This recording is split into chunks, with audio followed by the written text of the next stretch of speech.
On board the F train, armed with a baseball bat, pieces of wood, and a knife, police say this group walks through train cars scouting out a possible victim. Another layer of protection underground. Governor Hochul says an additional 750 officers will be stationed on platforms and 300 more will be added to overnight trains from 9 p.m. to 5 a.m. for the next 6 months. I think it's definitely a little bit more unsafe at night. It is definitely reassuring. I think it's a good idea with all the things going on, having, an extra set of eyes and hands to grab someone if they start acting up. You're surrounded by 6 individuals. One has a switchblade knife and 2 others have what I call makeshift weapons. After victimizing not 1 but 2 individuals, 1 female in particular starts to dance. This is a true surge. Our Governor Kathy Hochul launched this initiative in response to a prevailing sense amongst New Yorkers who simply feel it is not safe to ride the subways right now. The governor says trends show crimes in the subway system will likely occur overnight, and adding more police presence will help track where they're committed. Right now, the police are on the hunt for a group of individuals accused of mugging a man on an F train as he was heading to work. This group, reportedly armed with a baseball bat, a knife, and pieces of wood, robbed the victim and then shoved him off the train. It's yet another incident highlighting the spiraling violence plaguing the subway system, where brazen criminals operate with alarming impunity despite increased security measures. In response to rising concerns, Governor Kathy Hochul recently announced the deployment of 750 additional officers on platforms and 300 more on overnight trains, aiming to curb the chaos. Yet, this surge in law enforcement presence has yielded little to no improvement in safety, with some critics suggesting that it might even exacerbate tensions underground. On board the F train, the group moved between cars, scouting for potential victims, armed with makeshift weapons that included a baseball bat and a knife. Their audacity reflects a deeper problem, a system where perpetrators feel emboldened, knowing the legal and enforcement framework often fails to hold them accountable. Governor Hochul's initiative, designed to reassure the public, acknowledges that most subway crimes occur during the late-night hours. Still, critics argue that simply adding officers won't address the underlying issues. In this latest incident, the attackers targeted multiple individuals.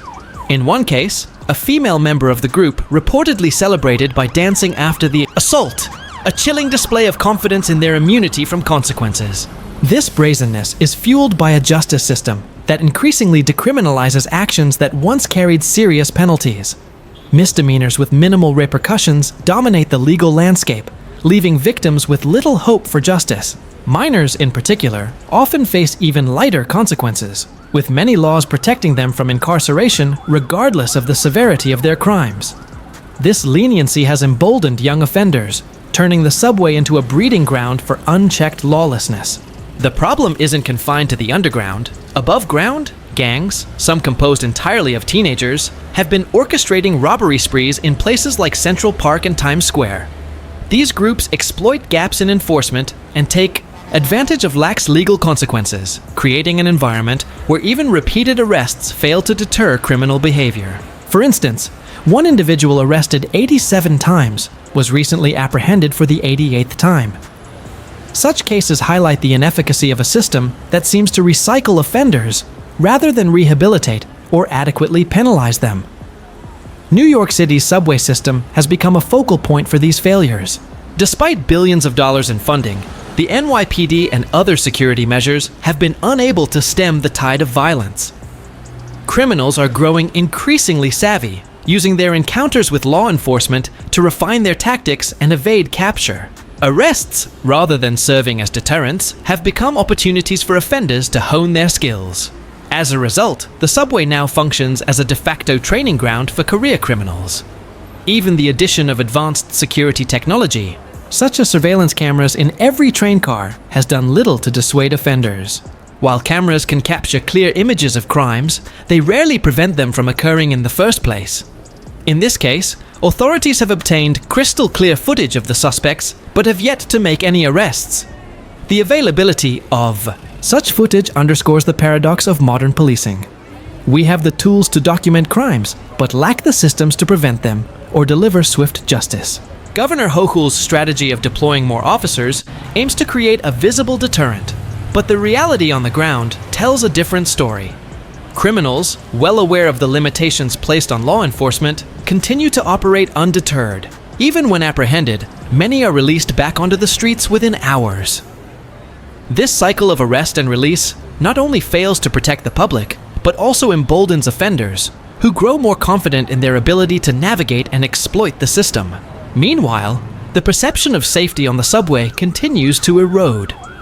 Riders report feeling increasingly vulnerable, particularly at night. Many avoid public transit altogether, citing concerns over their personal safety.